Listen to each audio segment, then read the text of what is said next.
Hi, I'm Nick Cullen and I'm a consultant orthopaedic foot and ankle surgeon working at the Royal National Orthopaedic Hospital Private Care as part of the Stanmore Foot and Ankle Specialists Group. I'm going to give you some really simple tips on how to keep your swelling to a minimum after surgery. Swelling is part of the natural healing process following any surgery. Swelling is a particular problem in the feet and ankles as they're situated at the lowest point of our bodies. Think about how your feet swell on a warm day or on a long flight when you've been sitting for a long time. You can't fit your shoes off when you get off the plane.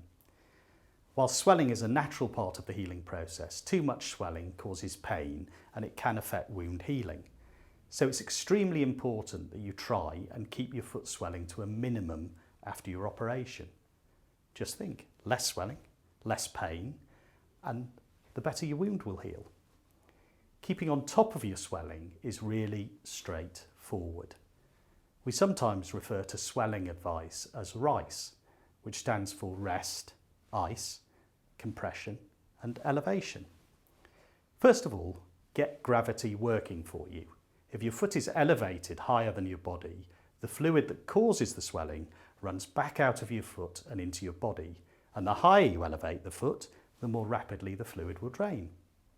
You can elevate the leg on a few pillows, a foam cushion, or a rolled up duvet, but remember to support the back of your knee, as if your knee isn't supported, it can become really quite painful.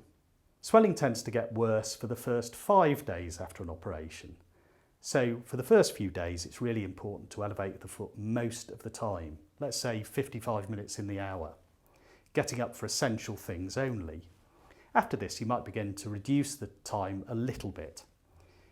If you can rest your foot on a pillow when you sleep for the first 3 days, it's helpful, but after this, you can sleep with the leg flat. Cold packs or icing the leg has been shown to help swelling, and this is called cryotherapy.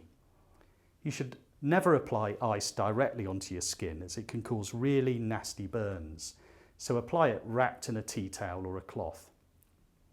A large bag of frozen peas wrapped in a tea towel is a tried and tested method, and there are many specialised cryotherapy systems available on the market.